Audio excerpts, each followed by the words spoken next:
Bem-vindos ao Ourinhos Cast, o podcast do Poder Legislativo. Eu sou Fernanda Coraza e trago aqui para você notícias, informação e transparência sobre assuntos que impactam o dia a dia da nossa cidade. E hoje estamos recebendo aqui no Ourinhos Cast a Sueli Farias, gerente do CREAS aqui de Ourinhos. Sueli, muito obrigada pela sua presença aqui. Muito bom estar aqui com vocês para estar falando sobre esse tema tão importante, né? Muito obrigada, Sueli. E também estamos recebendo aqui pela primeira vez o Dr. Dirceu Castilho Filho, que é advogado e coordenador da Comissão de Direito Previdenciário da OAB aqui de Ourinhos. Muito obrigada pela sua presença. É um prazer estar aqui. Doutor Fernando também, prazer estar aqui com o senhor. Sueli, é um prazer estar aqui com vocês. Vai ser um bate-papo bacana, principalmente falar sobre os direitos da pessoa idosa e levar esse conhecimento para o público. Isso mesmo. E estamos recebendo o Dr. Fernando Plicho, advogado e coordenador da Comissão de Prerrogativas dos Direitos da Pessoa Idosa. Muito obrigada pela sua presença aqui hoje. Eu que agradeço, Fernanda. Boa tarde. Boa tarde ao colega Dr. Dirceu, a Sueli. Muito obrigado pela oportunidade. E estamos aqui hoje para falar sobre o Junho Violeta.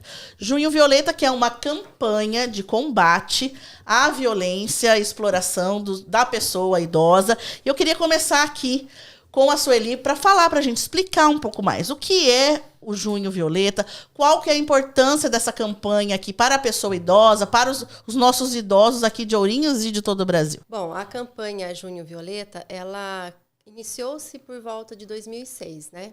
Pela ONU, inclusive, porque ela tem um alcance mundial, né? E no Brasil, especificamente, também é uma data que, no Brasil todo, ela convida toda a sociedade, poder público, né? Família, comunidade, a se voltar para essa temática.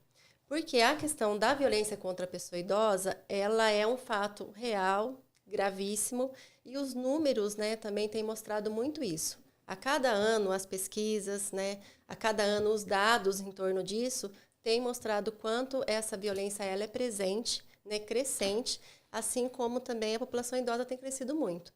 Então, a campanha convida para que a gente possa se mobilizar, debater, se mobilizar, executar estratégias que possam trazer à tona essas informações, que possa trabalhar com a comunidade em geral, com as pessoas sobre o que é a violência, quais são as formas de violência, quais são as possibilidades de denúncia frente a um caso, a uma suspeita, né? E principalmente para poder divulgar também quais são os setores envolvidos na proteção, né? Quais são os tipos de violência contra a pessoa idosa? Quais são além dos tipos, os mais comuns que você, lá no seu trabalho no CREAS, que é o atendimento na linha de frente com esse tema, quais são os atendimentos de violência que vocês mais realizam? Bom, os tipos de violência que nós mais atendemos no CREAS são aqui voltados para violência física, violência psicológica, violência sexual, violência financeira, negligência, abandono. Mas dentre esses todos, o que a gente mais recebe são negligência e abandono, que é um contexto de vida da maioria dos idosos, principalmente aqueles que são mais vulneráveis, que têm baixa renda, que têm insegurança alimentar, rede de apoio fragilizada, né?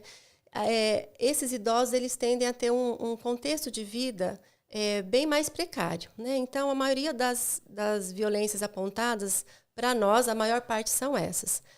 E hoje a gente tem, de uma forma muito relevante também, a violência financeira. Porque está sempre atrelado, né? O idoso, muitas vezes, é o pilar da família, o cartão dele fica com outra pessoa, né? Ele tem dificuldade de discernir, muitas vezes, o uso daquela renda. Ele é, muitas vezes, levado a fazer parte os colegas vão falar com mais propriedade, de empréstimos, ou assumir contas, responsabilidades que não são deles. E isso vem aí faltar para a própria manutenção de vida deles. Idosos vivendo sozinhos também, com condições de saúde também debilitado, também é uma grande maioria que a gente recebe encaminhamentos para poder estar atuando ali. E aí uma coisa vai decorrendo a outra, né? A questão de moradia precária são os casos que a gente mais recebe, né? Encaminhados da delegacia, do Disque 100, unidades de saúde.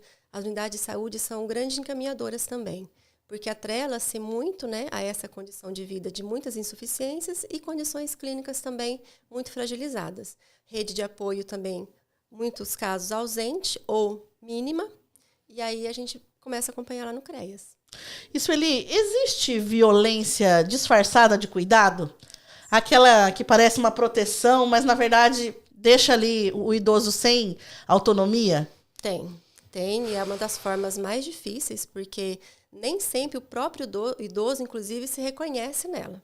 Então, a gente tem que trabalhar isso também no atendimento ali, né? A partir do vínculo, início do acompanhamento, das visitas domiciliares, atendimentos com a rede de apoio.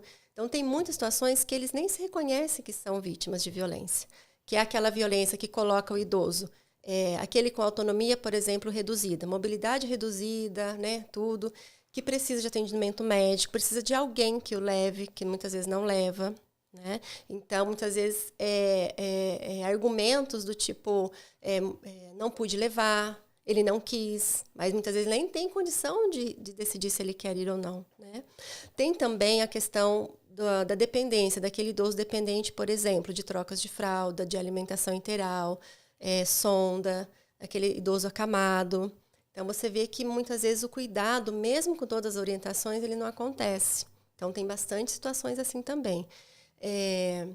Ao decidir pelo idoso, então, tem muito idoso que tem uma estima muito baixa, que tem questões também de saúde mental importantes, porque ele não se vê mais com autonomia, ele não se vê mais reconhecido como alguém protagonista da vida dele. Então, muitas vezes, a decisão de vida dele já não cabe mais a ele. Sempre alguém está decidindo por ele. Então, isso também é um cuidado disfarçado também, né? A negligência psicológica, a violência psicológica, né? Que coloca ele, você não tem condição de decidir sobre isso, você não tem condição de resolver sozinho. Isso vai acarretando violências do tipo isolamento, né? Pouco participação social. Então, tudo isso vai agravando e a condição dele vai decaindo cada vez mais. Muitas vezes o filho, né, ou, na maioria das vezes, as suspeitas, né, são filhos ou pessoas da convivência do idoso, né, seja numa convivência direta, né, de morar na mesma casa, ou de ser aquele parente mais próximo. Então, há muita opressão também no sentido assim, eu já faço tudo por você, você ainda reclama. Então, tem muito isso também. E para a gente agora partir para o assunto de, infelizmente, golpes e fraudes contra idosos, contra pessoas idosas, que a gente vê muito isso, todos os dias acontecendo. Eu gostaria de perguntar para o doutor Dirceu aqui, quais são os golpes mais comuns que vocês, lá, até mesmo na OAB, no seu dia a dia como advogado, vocês atendem? E, na verdade, esse número está aumentando cada dia mais, né? Bastante, Fernanda.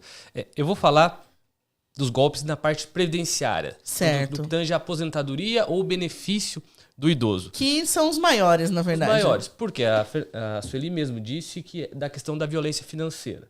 Mas a finança do idoso, da pessoa idosa, muitas vezes acaba sendo o quê? O benefício previdenciário dela. A grande maioria, sim, essa renda acaba vindo do benefício previdenciário. É a maior fonte de renda dela. Então, o golpe... Vamos lá, vou citar 3 golpes que caem em cima da aposentadoria. O descontos do INSS. Vamos lá, desconto. Está tendo um golpe que é o seguinte. Associações conveniadas ao INSS com vamos dizer assim, a cortina de estarem representando idosos descontavam R$25, R$30 do idoso. O problema é que essas associações muitas vezes eram de outras regiões do país, nunca apresentaram nada em defesa daquele idoso e acabavam fazendo esse desconto.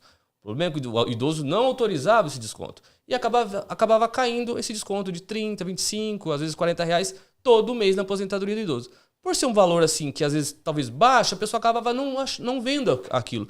Podia achar que era um desconto do banco, alguma cobrança de uma conta corrente, alguma coisa, e acabava passando.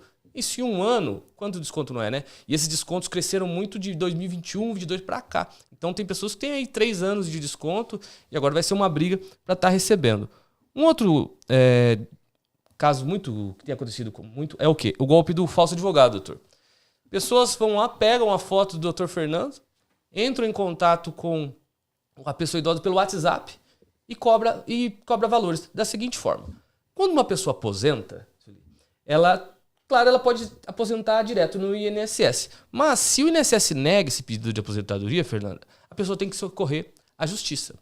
Quando sai essa aposentadoria, depois de 1 ano e meio, 2 anos, a pessoa começa a receber mensalmente a sua aposentadoria, mas fica um valor atrasado para receber, referente ao período que negou até saiu. Então, normalmente, 1 ano, 1 ano e meio, vem valores aí que variam de 10, 15, às vezes 20 mil reais, ou até mais. E o que acontece? A pessoa fica sabendo que tem aquele valor a receber, porque o advogado já passou essa informação. Tá aguardando. E fica naquela ânsia de usar esse valor para comprar alguma coisa, realizar algum sonho, uma reforma na casa. E aí, o que acontece? O golpista pega a foto do advogado na internet, entra em contato via WhatsApp, por um outro número, falando para a pessoa que, olha, seu valor já saiu, eu estou aqui para despachar, só não posso te atender agora porque eu estou ocupado aqui, mas tem um valor de uma guia para levantar esse alvará. E aí a pessoa passa R$500, R$1.000, R$2.000. E de casos de pessoas que perderam R$8.000 por causa de um RPV que era grande para estar recebendo, e a pessoa acreditou que era advogado. E a pessoa falava assim, a voz parecia muito do meu advogado. Claro, naquela ânsia acaba caindo. Então, muito cuidado. Uma dica que eu deixo é, se você tem valores para receber na justiça, mesmo que seja o WhatsApp do seu advogado, vá presencialmente no escritório dele. Não tem nada melhor, doutor, né? Você sabe muito bem, do que conversar pessoalmente, tem esse valor mesmo para receber. Ou então, não posso falar com o advogado agora? Vai no fórum, então. Se você sabe que seu processo corre, por exemplo, na Justiça Federal, vá ao fórum e pergunte, não cai nesse golpe, não. E também um golpe que tem acontecido muito é do empréstimo que a pessoa não solicita. Como funciona também? A pessoa, quando sai a sua aposentadoria, se a aposentadoria saiu rápido, ela não tem valores atrasados a estar recebendo, Fernanda. Mas o que acontece? Infelizmente, alguns financeiros, por meio de telefone, acabam ligando para a pessoa, o senhor está aposentado. Quando alguém já chega para a ligação, um estranho, falando o senhor já está aposentado, eu já oriento o idoso a falar, fica esperto, como que você sabe que eu estou aposentado? Nem minha esposa, nem meu filho sabe, mas a pessoa acaba caindo na conversa porque essas pessoas que aplicam golpe, nós temos que dar um mérito para eles. São muito bons de convencimento. São preparados, né? A escola deles é muito boa, a escola do crime. Mas vamos lá. Quando sai esse pagamento, então, não tem muitos atrasados para receber. Aí o idoso, o golpista fala o seguinte, na verdade a pessoa que está vendendo um empréstimo, o senhor tem dinheiro para receber, 15 mil, 20 mil para receber, a pessoa naquela ânsia, deve ser da minha aposentadoria. Às vezes acaba falando um sim ali no telefone, é uma pergunta que a pessoa que está vendendo o empréstimo faz, e o que acaba acontecendo? Acaba aceitando um empréstimo, seu benefício. De fato, o valor vai cair na conta da pessoa, mas aí é um empréstimo que a pessoa não quis e vai começar a vir um desconto durante 4, 5 anos no seu benefício previdenciário. Então, esses são alguns golpes. O doutor deve saber demais, né, doutor? Isso que eu ia perguntar, né, doutor Fernando? Exato, Fernando. E até aproveitando o gancho que o doutor estava dizendo desse último golpe aí, do empréstimo, assim, a nossa comissão faz atendimentos quinzenais aqui, e assim, são vários casos, e um caso que a gente atendeu de estelionato era muito semelhante a essa prática que o doutor estava explicando, só que ao final, como que os estelionatários faziam? Eles faziam de fato o empréstimo no nome da pessoa, mas eles iniciavam a abordagem assim, olha, ligava para o idoso, seu José, o senhor tem aqui um direito a uma restituição no valor de R$6.000 que a Previdência cobrou indevidamente. O senhor tem interesse nisso? Eu idoso, claro que eu tenho interesse. Se foi cobrado indevido, eu quero restituição. E aí, beleza, se continuava o procedimento para fins daquela restituição. Ao final da operação, na verdade, se contratava um empréstimo. Nossa. E na sequência, o atendente ligava de volta e dizia, olha, seu José, aconteceu um equívoco aqui do nosso sistema, e quando a gente foi fazer a restituição, na verdade, a gente acabou fazendo um empréstimo. E o senhor deseja um empréstimo de R$20.000 e ao final o senhor vai pagar 40. O idoso, não, eu não desejo esse empréstimo. Mas tem solução, a gente vai estornar. E aí o vai estornar, o que eles faziam? Eles emitiam um boleto bancário. Hoje a prática está um pouco mais evoluída aqui no Pix, mas eles emitiam um boleto bancário para a pessoa, até para dar um ar de mais seriedade ao caso. E, na verdade, quem era beneficiado desse boleto é uma empresa, muitas vezes fora do estado, em um lugar fora do estado. O idoso de boa fé devolvia aquele empréstimo. Nossa. No final das contas, ele ficava sem o dinheiro do empréstimo e devendo para a Previdência. Então, assim, foram alguns casos que a gente acabou acontecendo. E aí, infelizmente, como o doutor explicou há pouco, que os criminosos são muito organizados. você dificilmente consegue recuperar esse dinheiro. Porque quando ele sai da conta, ele vai para essa conta, são contas de pessoas, às vezes, fantasmas, são os verdadeiros laranjas. E nunca a polícia consegue efetivamente chegar no dinheiro. O dinheiro sai de uma conta e vai para outra, e para outra, e para outra, sucessivamente. Ainda que seja rastreável todas as transações, em algum momento, dado momento, esse dinheiro é sacado e se perdeu. E, infelizmente, o empréstimo ele foi feito de maneira lícita, regular. E quando a gente vai para a justiça para questionar esse empréstimo, às vezes, na grande maioria das vezes, a gente não consegue reverter esse empréstimo porque ele acabou tendo um ar de licitude. Então, assim, se dificulta muito, inclusive, a reversão desses empréstimos na justiça. Apesar de a gente orientar, judicializar, buscar esse ressarcimento, infelizmente, às vezes a gente não consegue. Porque se valida com imagem. Então, o idoso hoje tem que tomar muito cuidado. Isso que eu ia perguntar. A tecnologia, né, para o idoso. Houve um avanço gigantesco nos últimos anos da tecnologia, porém, para a pessoa idosa ter essa educação digital, para eles ainda é muito difícil, né? E isso acaba facilitando o golpe, não é mesmo? Extremamente complexo. Assim, o mundo digital, a evolução ela é tamanha que os mais jovens têm dificuldade, né? Nós temos dificuldade, às vezes, com o mundo digital. Quem dera os idosos que não vivenciaram isso, não aprenderam isso, não era do cotidiano deles, e de repente eles se veem num mundo extremamente digital, em que tudo funciona com reconhecimento facial, com biometria, e acabou-se o tete-a-tete, né, doutor? Aquela, vai no escritório do advogado, vai no balcão do fórum, tudo isso se virtualizou. E isso tem sido um dos grandes facilitadores, o que era para ser bom, para agilizar, né, os estelionatários, aí o mundo do crime se aproveitou e acabavam validando o empréstimo, validando com o som, uma resposta sim, aceito. Eles gravam a voz. Uma foto, né, ali na conversa. E uma foto com reconhecimento facial. Isso realmente tem sido um grande dificultador, porque às vezes a gente oficia, instaura inquérito, né? A gente tem um apoio muito grande aqui, eu tenho que até enaltecer o trabalho do Ministério Público, aqui na pessoa do Dr. Adelino Lorenzetti, que é o promotor responsável por essa pauta, né? Que cuida dos direitos humanos e da questão das pessoas, dos direitos da pessoa idosa.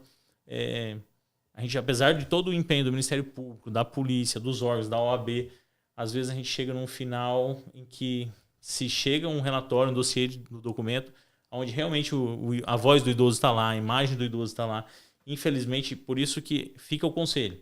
Na dúvida, não seja fotografado, não diga. Procure o apoio realmente de alguém de sua confiança, de um familiar de confiança, antes de tomar essa decisão. Qualquer dúvida, suspenda, desliga a ligação, evite cair nesse golpe.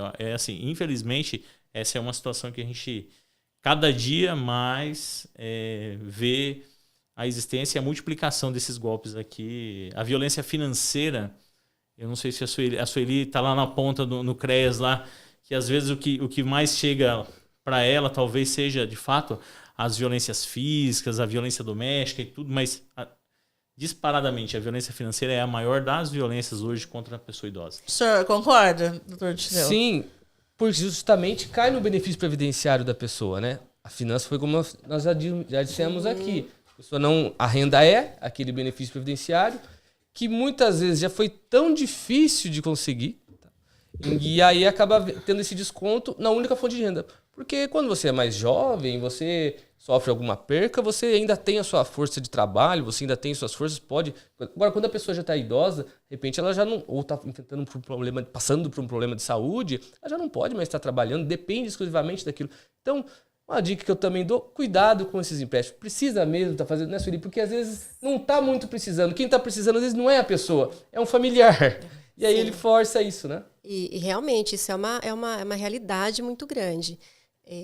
Nós temos idosos em acompanhamento, até vou trazer um dado agora, que é um dado do Cadastro Único, por exemplo, né?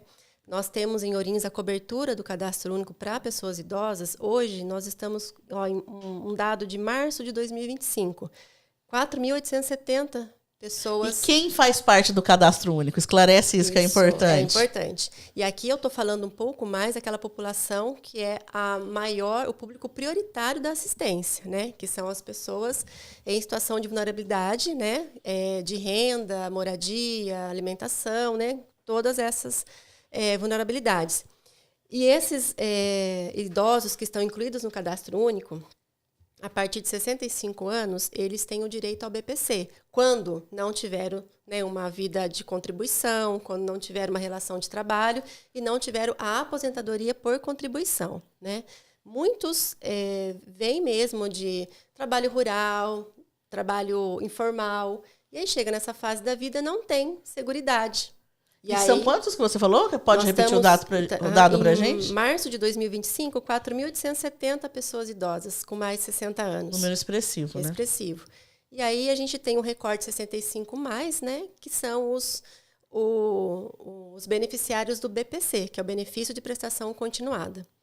Os idosos que chegam para nós, uma boa parte deles são beneficiários do BPC. E uma boa parte estão com os benefícios comprometidos. A gente chega a encontrar uma renda, por exemplo, que deveria ser de um salário mínimo, alcançando 60%. Só, né? De empréstimos. De empréstimos. E aí nós vamos lá acompanhar, verificar junto como que foi feito, quando foi feito, como foi feito. Uma grande parte traz o relato. Ele fez um empréstimo, dali um tempo, ele foi procurado novamente. E de uma forma ali foi colocado e ele aceitou ali o empréstimo sobre o empréstimo. E não existe um teto máximo que pode esse salário ser comprometido com empréstimos? Então, existe todo esse manejo das financeiras que, de alguma forma, eles conseguem. Nós já tivemos casos de conseguirmos, com apoio da nomeação também ali pela OAB, né, de advogado, que a gente conseguiu reverter. Sim. Mas é pouco que a gente consegue, exatamente por tudo que o doutor colocou. A maneira como é feita. Fernanda, na verdade, assim, existem limites e tetos, né, para que a pessoa tenha um mínimo de condição de dignidade. Só que o que acontece? Muitas vezes se chega no limite do desconto previdenciário permitido, né, que são os empréstimos consignados. Os empréstimos consignados são aqueles que são com dedução direta na folha, no INSS. Além dos empréstimos consignados, o que é uma prática corriqueira de financeiras e alguns bancos, eles vão lá e fazem empréstimos pessoais no nome da pessoa idosa e vendem cartões de crédito. Assim, você tem cartão de crédito que é vinculado também. O idoso ele não usa o cartão de crédito, né? Via de regra ele precisa só do cartão de benefício. É uma prática muito comum entre os idosos sacar o seu benefício. Ele ainda tem a prática de ir na boca do caixa e sair com todo o dinheiro, até porque por causa de todo esse medo da tecnologia e às vezes essa falta de habilidade para tratar com as questões da tecnologia, então ele prefere ir sacar e mesmo assim a financeira vende para ele um cartão que é deduzido ali R$50, por exemplo, assim, de um cartão de crédito que ele nunca usou, 1 ou 2 cartões, mais os empréstimos. E aí chega no final, a Sueli falou de 60% de renda comprometida. Eu atendi um idoso na sexta-feira retrasada, que assim, dos R$1.518 que ele teria a receber, ele está recebendo 215. Então, assim, a gente tem casos até que o idoso não recebe. Por quê? Além dos consignados, empréstimos pessoais. Assim, geralmente quando acontece isso, o idoso já está numa situação que ele está negativado, ele está sem nome, é assim, salvo uma imediata, para que seja imediato e ele consiga se safar desses empréstimos fora dos consignados, desses empréstimos, a gente acaba orientando o idoso naquele momento até que se consiga resolver todos os trâmites legais para verificar se de fato aqueles empréstimos foram feitos dentro da legislação, dentro do que é permitido, que o idoso deixe de receber pelo banco que está fazendo esses descontos e passe a receber em outro. Deixando muito claro, ele vai continuar negativado até que se consiga resolver isso, né? A Justiça tem concedido, sim, prorrogações.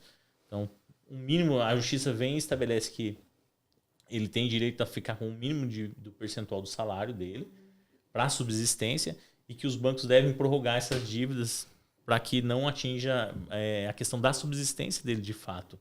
Só que até que isso aconteça, muitas vezes a gente orienta para que o idoso ele deixe de receber o benefício dele no banco X e passe a receber no banco Y, para que não saia da conta dele todos esses descontos que muitas vezes são indevidos.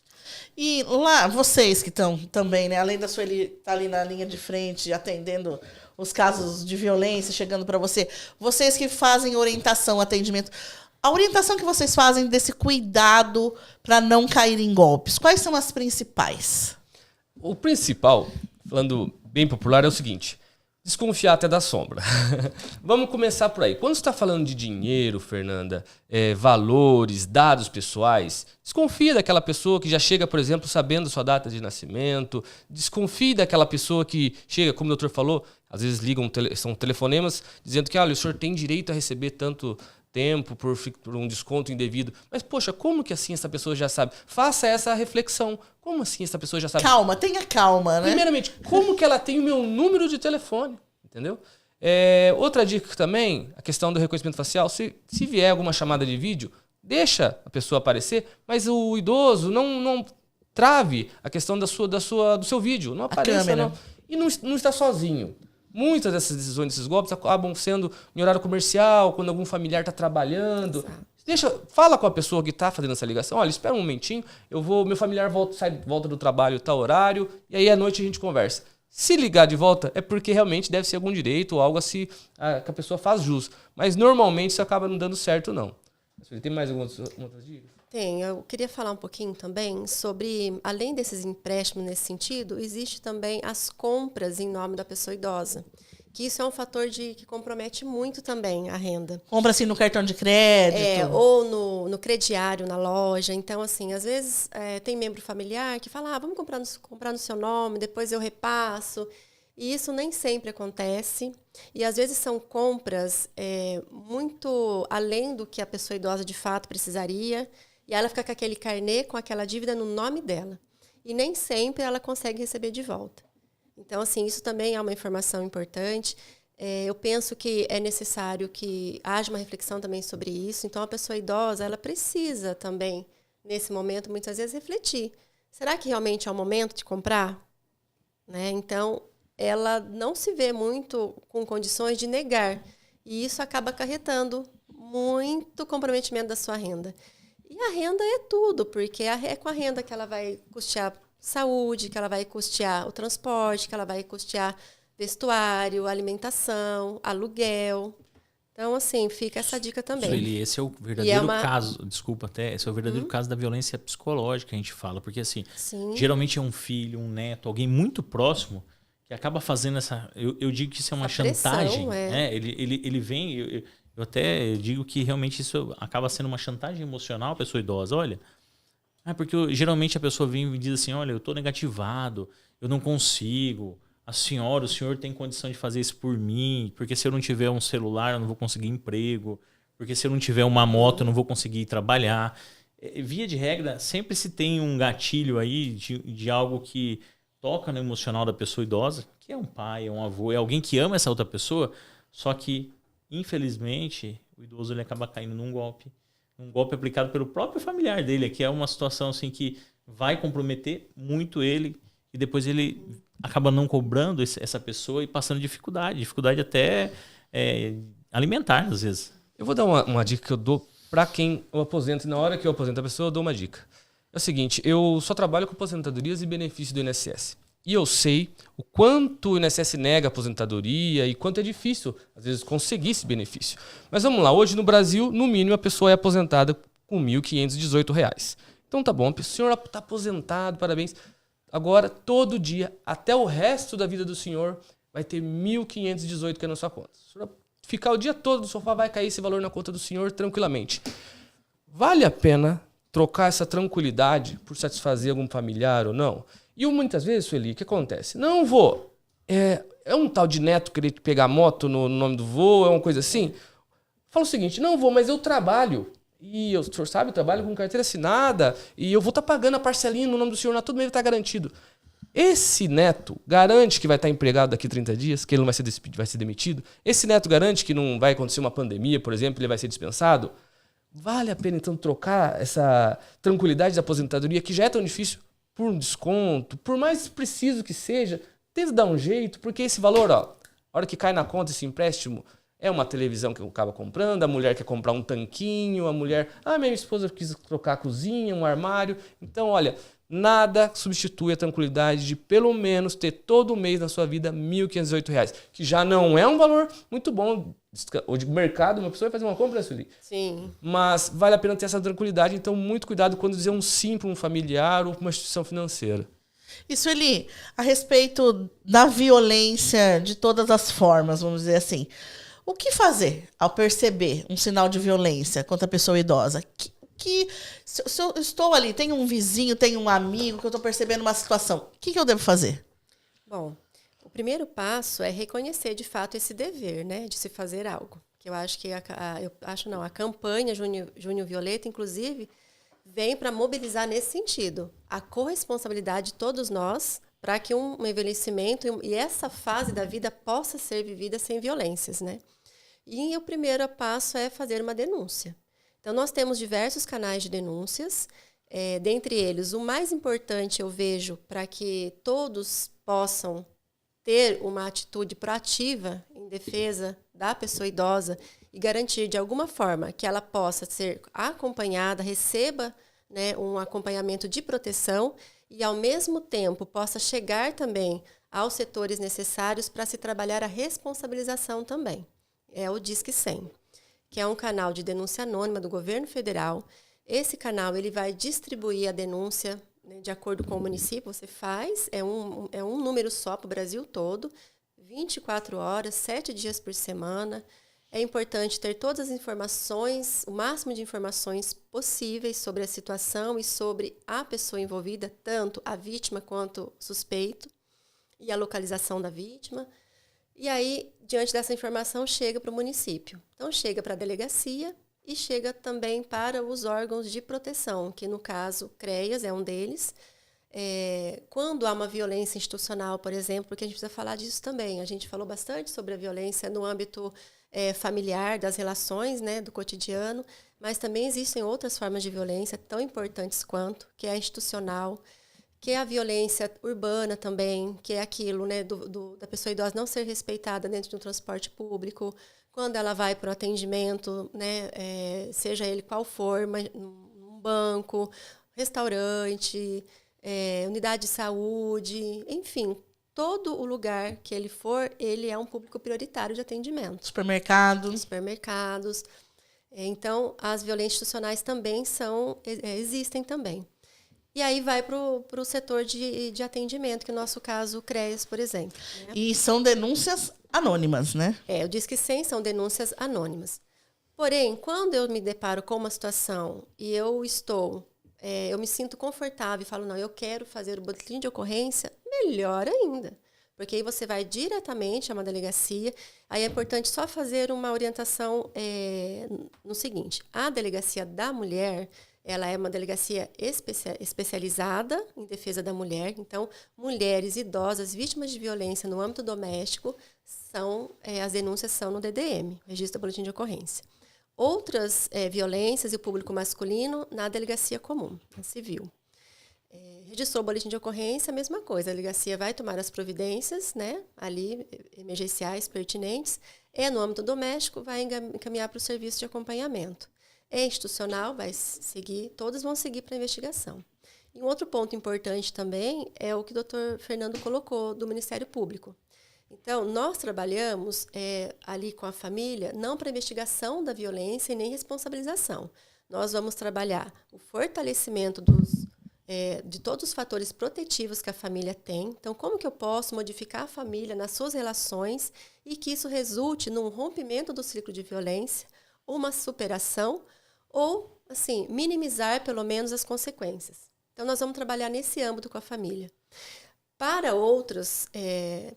as outras questões, aí tem o Ministério Público, que vai fazer esse trabalho, que também é muito importante colocar, que o Ministério Público, além dele trabalhar com essa visão da responsabilização e dar seguimento, né, à denúncia, ele também acolhe muito a família. Então, a gente faz um trabalho de muita parceria com o Ministério Público. Porque há situações de famílias que vêm de uma vivência de violência intergeracional. Que às vezes nós estamos ali, aquela forma de se relacionar. Virou uma cultura familiar, virou né? Uma cultura, e vem aquilo se perpetua, e aquilo se repete. Então, assim, a gente conta muito com a sensibilidade também. Tem fatores de saúde mental envolvido também na violência, que muitas vezes não se esgota apenas no seguinte, essa pessoa é violenta e essa é a vítima. Você precisa olhar muita coisa envolvida ali. Então, tem saúde mental envolvida, enfim, são trabalhos o trabalho de vocês ali é um trabalho até multidisciplinar, né? Multidisciplinar e também intersetorial. Então, eu preciso muito da saúde presente, eu preciso muito também, por exemplo, a gente encaminha muitos idosos para a OAB, para poder serem orientados, porque quando a gente se depara com uma situação de uma renda comprometida e ela vem ali já com o relato, empréstimos, compras indevidas, aí a gente tem que encaminhar para a área de competência, né? Conhecimento específico jurídico para avaliar que possibilidades temos de reverter aquela situação. Então, o trabalho interdisciplinar ele é fundamental na proteção. Nós precisamos do setor da saúde o tempo todo para requisitar serviços, atendimentos. Recebemos, inclusive, muita identificação de situação de violência da saúde, porque há serviços, por exemplo, como o serviço Melhor em Casa, que faz o acompanhamento de idosos em domicílio com comprometimentos de saúde, acamados, identificam muitas situações também. Porque a questão da negligência, a negligência e a autonegligência também, é presente também. Porque há pessoas idosas que elas têm dificuldade de entender que a forma como elas estão vivendo... ela está sendo vítima de violência, né? E ela também está, muitas vezes, sendo autonegligente, porque ela não aceita um acompanhamento, que esse acompanhamento ou esse tratamento é determinante para a recuperação dela ou para a manutenção da vida. Então, nós vamos trabalhar com todos esses fatores. Há condições de moradia, por exemplo, que não daria para continuar a pessoa vivendo naquela situação. E a gente indica, muitas vezes, até um acolhimento para tirá-la da situação de risco. Mas nós precisamos olhar para a autonomia dela. Né? Então, e também você garantir ao idoso o seu direito à autonomia e a sua decisão de vida. Então, tudo isso está implicado no acompanhamento. Então, às vezes, o que eu entendo que para mim é o correto, é o melhor, muitas vezes para ele não é. Então é uma análise ali muito caso a caso, muito personalizada, vamos dizer assim, individual. Por isso que a gente trabalha com o acompanhamento familiar, né, dentro de um plano de acompanhamento familiar, para identificar, caso a caso, quais são os recursos disponíveis, qual a avaliação que a gente tem sobre a situação e, quando necessário, acionar outros pontos da rede.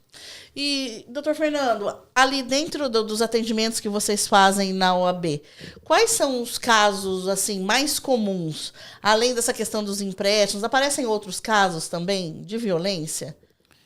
Assim, a questão de violência, a gente já atendeu a questão de violência física. Já tivemos casos, por exemplo, até acho que a Sueli mencionou, de um idoso que ele precisava de alimentação por sonda e assim a família negligenciava isso. Uma cuidadora extremamente zelosa e preocupada com isso nos procurou, fez uma denúncia anônima que existia, olha, eu fui contratado por uma família X e essa família X está negligenciando a saúde da pessoa idosa. Então, assim, a gente tem vários tipos de violência. A violência financeira se destaca como uma violência número 1 que a gente atende ali? Sim, de fato. Mas a gente tem situações, por exemplo, de abandono. Eu tenho situações que o idoso, às vezes ele tem 5, 6 filhos e ele está completamente abandonado. E às vezes ele nem, por falta de informação, ele não conseguiu um benefício. Às vezes esse idoso precisa de ajuda. Às vezes a remuneração que ele recebe lá, do auxílio que ele tem de R$ 1.518 é insuficiente. Então a gente procura os familiares, inclusive compelindo os familiares judicialmente a... Chamando para responsabilidade. Chamando para responsabilidade, inclusive com ação alimentar. Olha, porque o idoso ele tem direito. É assim, a responsabilidade ela é da família, do Estado, ela é uma responsabilidade compartilhada, de fato. Mas nesse tipo de situação, quando possível, a gente aciona a família, a gente busca esse socorro para que a família dê esse apoio. Então, a gente tem inúmeros tipos de violência que acabamos atendendo. E, às vezes, é uma necessidade que não é uma violência, mas, assim, ele é um direito da pessoa idosa. Vamos dar um exemplo. O idoso ele precisa de um medicamento de alto custo. E, às vezes, esse medicamento não está inserido dentro dos medicamentos da rede, do Rename. E aí nós vamos buscar judicializar para que o Estado seja compelido a fornecer esse medicamento de alto custo para o idoso. Assim, são vários e vários exemplos que eu poderia dar aqui de direitos que a pessoa idosa tem, são prerrogativas dela ali, que às vezes ela precisa se socorrer de um apoio jurídico para ela alcançar esse direito, né? O simples atendimento prioritário, vaga de estacionamento. A gente sabe aqui que, infelizmente, porque é uma questão cultural, as pessoas não respeitam vaga de estacionamento. A gente vai nos mercados aqui. Eu fui conselheiro municipal aí da pessoa, do Conselho Municipal da Pessoa Idosa aqui em Ourinhos, e vira e mexe a gente tinha essa pauta. Olha, precisamos de fiscalizar mais, porque, assim, infelizmente, falta conscientização que existe uma vaga que ela é destinada à pessoa idosa e um outro cidadão está ocupando ali, né? Então, assim, desde esses pequenos detalhes do dia a dia, o direito que a pessoa tem de se locomover, de não pagar passagem de ônibus, tudo isso a gente acaba socorrendo minimamente com uma orientação e, quando preciso, inclusive judicializando e levando isso para o judiciário para que a pessoa tenha o seu direito socorrido. Então, isso é corriqueiro aqui nos nossos atendimentos. E, Sueli, dados atuais sobre essa questão da violência dos idosos aqui em Ourinhos. Temos esses dados? Como que está essa situação? Bom, ali no CREAS, a nossa demanda maior, né, o percentual maior de casos recebidos são de pessoas idosas. Então, em torno de 60%, eu diria uns 60% a 70% já chegou a esse patamar do total de casos encaminhados ser de pessoa idosa. Nossa! Nós temos uma equipe mínima, né, para acompanhamento dos públicos prioritários, e para a pessoa idosa eu tenho 2 técnicas, porque é o público maior. E sempre na demanda, né, aguardando vaga para iniciar acompanhamento, também o público maior é a pessoa idosa. Então, isso já para nós já é um apontamento super importante, né? E nós também, assim, como o doutor falou, nós precisamos pensar outras ações que vão muito além também da situação de violência, que é preparar a nossa cidade para o envelhecimento, pensar ambiência, né, a ambiência urbana que favoreça a vida da pessoa idosa, aumentar a oferta de serviços para a prevenção, porque não é só uma questão de envelhecer, mas é como envelhecer. Então, isso é super importante. Então, como que a gente trabalha a questão do envelhecimento, considerando questão de renda, questão de trabalho, esporte, lazer, cultura, né? Inserção, né? Inserção social, né? Comunitária, né? Pertencimento. Né? Como que a gente favorece isso? Né? Como que a gente favorece uma cidade que a intergeracionalidade também. Hoje, uma das violências também que hoje a gente já incorporou é o idadismo, né? Que é o preconceito, a segregação por decorrência da idade. Então, por exemplo, se ocorre uma demissão ali por volta dos seus 50, 55 anos, 58 anos... Recolocação no mercado do trabalho. Como é difícil. Fica? Super difícil, né? Então, são diversos fatores que implicam sobre isso. Então, hoje, Ourinhos conta com o CREAS, que é um dos serviços que faz referência para o atendimento às situações de violência. Mas nós temos os CRAS também no território, que é uma porta de entrada para toda a população também ali, próxima à sua casa, à sua residência, à sua comunidade, onde oferta serviços de convivência, rodas de conversa, atividades das mais diversas. Então, é importante também que a família possa incentivar ali o seu membro familiar, a pessoa idosa, a participar, a poder sair de casa, se integrar com outros, né? Promover atividades que possam ali promover uma manutenção da qualidade de vida. Então, isso é importante. Nós temos o Centro de Convivência da Pessoa Idosa, que é um equipamento também novo aqui na cidade, que está trabalhando isso também. Reunir as pessoas idosas para que elas tenham aulas de dança, informática, temas voltados para a qualidade de saúde mental. Rodas de conversas mais diversas, informação, porque o que falta muito é informação também. Então, precisa ter informação. Entender também que as unidades de saúde também é um espaço de proteção, não só para você ir quando você está doente. Então, temos saúde da família, agentes comunitários. Então, é importante que você veja ali no seu território também espaços de proteção. Isso é um fator também importante. E, doutor Dirceu, que mensagem que você poderia deixar aqui para quem está nos assistindo, nos ouvindo, sobre essa questão de proteção contra golpes? Olha, como eu já falei, desconfiar até da sombra, mas a grande questão que nós temos aqui, que sempre discutir, e eu quero deixar isso bem claro para todos também, é o seguinte: vale a pena, como eu já falei, vale a pena deixar o seu benefício previdenciário em jogo? Só não aceitar uma proposta dessa, seja qual for. E se tiver algum desconto ou alguma coisa indevida, eu queria deixar um telefone de contato do próprio INSS, onde a pessoa pode estar ligando. O INSS tem o telefone 135, onde lá você pode, se você não tiver familiaridade com o aplicativo do INSS, que eu vou falar um pouquinho dele também, você pode estar ligando e fazendo a sua reclamação ou solicitando informações. E se a pessoa quer saber também se está tendo ou não desconto no aplicativo no INSS, basta acessar o aplicativo.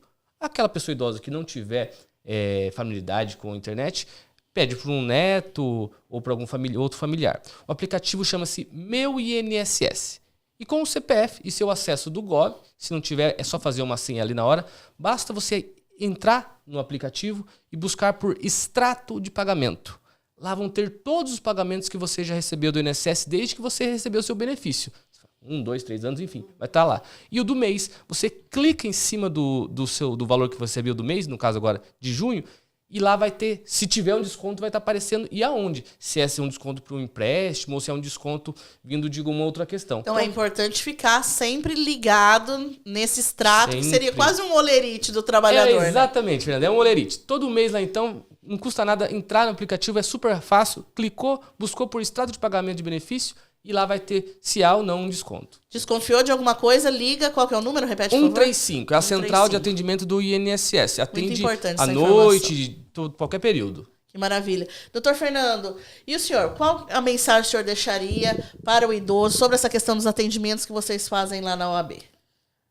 Buscar informação verdadeira. Buscar informação de quem realmente você confia. Nós temos aqui hoje em Ourinhos uma rede, né? O CREAS encaminha para a OAB, mas assim, às vezes o idoso, a porta de entrada dele, às vezes é a própria OAB, ele vai lá na OAB buscar, e às vezes ele vai na OAB e dentro do nosso atendimento a gente busca saber de toda a necessidade, às vezes encaminhamos lá para o CREAS, e assim, são órgãos que prestam verdadeira informação. Desconfie das questões que oferecem milagres, né? Aquelas propostas milagrosas, e busque alguém de confiança, né? Busque realmente olhar no olho de um profissional dentro de um CRAS, que é um trabalho excepcional que é feito aqui na cidade.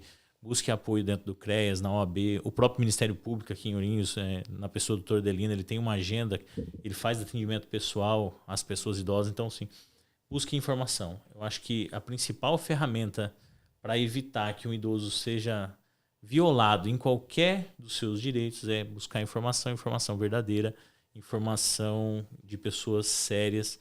Eu acredito que essa seja a mensagem principal, buscar informação. Sueli, vocês ali no CRAS, eu sei que vocês estão de portas abertas, né, para fazer o atendimento de vocês, para atender a população no que elas precisam, mas eu queria saber de você, para os familiares, para os cuidadores, para os vizinhos, como fazer parte dessa mudança de cenário que a gente vive hoje? Vocês lá atendendo 70% dos casos sendo de violência contra a pessoa idosa. Bom, o primeiro passo eu vejo que é realmente haver um reconhecimento e um respeito sobre essa situação pertinente à pessoa idosa, que ela é real, que ela existe e que a gente pode sim ter atitudes que vêm a contribuir para mudar esse conceito. O primeiro delas é reconhecer o modo de se viver, que assim, reconhecer a violência, reconhecer a possibilidade de buscar ajuda, né? Reconhecer os espaços, ter informação sobre os locais, como ele colocou, todos eles. Então, isso é importante. Eu acho que o primeiro passo é isso, é sair do lugar que está para a gente tentar mudar o que está acontecendo. E nós estamos lá para atender todos esses casos. Eu quero só também frisar aqui os canais, que são os canais que nós lidamos, né, assim, no nosso cotidiano, como informação. Então, primeiro, eu acho que é o Disque 100, como eu já expliquei bem. Então, esse é o primeiro canal. Na dúvida, não sei o que fazer, ou não estou seguro, porque a gente recebe muito, muito mesmo essa fala. Eu tenho medo de fazer a denúncia, ou eu tenho receio, ou eu tenho insegurança de fazer a denúncia. Então, se existe isso, não é por isso que vai deixar de ser parte desse enfrentamento. Vai para o Disque 100. Então, faz a denúncia no Disque 100. Agora, quando eu me deparo com um idoso que está numa situação emergencial, muitas vezes ela não pode esperar o Disque 100. Porque até eu fazer essa denúncia, até isso chegar, até voltar para o município e chegar para nós, o idoso está precisando de uma intervenção imediata. Então, nós temos 2 canais para intervenção imediata. Em Ourinhos, nós contamos com a GCM 153. Então, se eu identifiquei uma situação, eu chamo, diz que o GCM. 153, a GCM vem e vai fazer a atuação em loco. Reconhecimento da situação. Envolve condição de saúde, porque muitas vezes, para além da violência, é socorrer primeiro. Primeiro você vai socorrer, dar os primeiros cuidados, tirar do risco iminente ali da integridade física, né, tudo, risco à vida. 192. Né? Aciona o 192, vamos para o atendimento de saúde emergencial e aí depois nós vemos os próximos passos. Porque aí também, quando dá entrada no atendimento de saúde, como a UPA ou Santa Casa, e os profissionais observam ali fatores de risco de violência, seja na fala ou seja fisicamente mesmo. Então, a gente tem também a ficha de notificação obrigatória da saúde, que é o SINAM. Então, todo profissional envolvido no atendimento em saúde, ele está preparado e tem todas as prerrogativas também de notificação. Que eles vão fazer um relatório ali, né, dessa situação. Isso é compulsório, isso não é de escolha, isso, né, é obrigatório o profissional fazer. Sinais de denúncia, sejam elas confirmadas ou não, verbalizadas ou não, né, ele tem que fazer notificação. Então, essa notificação também vai para os setores competentes e chega também para a investigação. Então, é importante a gente lembrar de tudo isso. E as delegacias presenciais. Quando vai até o CREAS, uma demanda espontânea, nós acolhemos a denúncia. A gente não chama acolher denúncia, a gente acolhe a situação. Certo. Acolhe o relato, explica o nosso trabalho e ainda assim recomendamos que também faça a denúncia num desses órgãos. Porque isso é importante. Porque uma coisa é trabalhar o contexto familiar das relações, que é nosso foco de trabalho, mas nós não podemos deixar também de pensar na importância de trabalhar a responsabilização, porque é crime. Violência contra a pessoa é crime, então precisa ser investigado, precisa ser conduzido pelo setor responsável. Obrigada. Queria muito agradecer a presença de vocês aqui hoje. A gente poderia, acredito que é um assunto que daria outro episódio, na verdade, porque realmente tem bastante conteúdo, bastante informação, mas eu acredito que conseguimos aqui elencar, né, os principais casos, as principais informações em relação a esse Junho Violeta. Se você quiser colocar mais alguma coisa, Sueli, fica à vontade. Eu gostaria de deixar como mensagem também que, dentro de tudo que nós falamos aqui, uma situação que é importante, uma atitude, aí eu penso, é o respeito à dignidade da pessoa idosa. Então, respeitá-la na sua fase da vida é essencial. Então, nós temos que sair do preconceito, da estigmatização, né, do estereótipo. Então, o idoso ele traz muito sofrimento mental, porque já é uma fase de ressignificação. Né? Então, nós temos uma transformação de concepção de vida, né? E todos nós vamos chegar até lá. Então, é importante respeitar essa fase da vida, é importante acolher e é importante promover a integração do idoso. Muito obrigada, doutor Dirceu, muito obrigada, doutor Fernando, pela presença de vocês aqui hoje. Prazer. Eu que agradeço, Fernanda, e colocar à disposição também a Ordem dos Advogados do Brasil, a nossa subseção aqui. Agradecer o Dr. Daniel, que é o nosso presidente, que nos abre as portas aí para poder trabalhar, poder realmente ajudar a comunidade. E dizer assim, que a OAB ela é um canal, na dúvida se eu tenho direito ou não tenho, procure a OAB. A gente tem o convênio da Defensoria, da Assistência, que ele atende diariamente, então ele faz uma triagem. Se a pessoa realmente ele passa ali, ele pode ser atendido numa orientação por um advogado numa triagem na OAB. E aí sim, dentro dessa triagem, o advogado que estiver fazendo a análise, se ele vê que realmente é um caso que necessita de um atendimento especializado da comissão, ele vai orientar como agendar. Se ele vê que a pessoa tem algum direito e ela preenche os requisitos ali da OAB, que a assistência ela é limitada a uma renda familiar de 3 salários mínimos, então se a pessoa realmente preencher esses requisitos e estiver dentro dos critérios do convênio, ele já consegue orientar, nomear advogado. Assim, busque informação, busque sempre o auxílio de profissionais competentes. E a OAB aqui de Ourinhos está de portas abertas aí para recepcionar toda a nossa população, e em especial a população idosa. Muito obrigado pelo espaço, Fernanda. Nós que agradecemos, parabéns pelo trabalho de vocês, trabalho importantíssimo para os nossos idosos, e eu tenho certeza que nós vamos aqui nos encontrar outras vezes no Ourinhos Cast. Muito obrigada, e para você que está nos acompanhando, muito obrigada, e até o próximo Ourinhos Cast.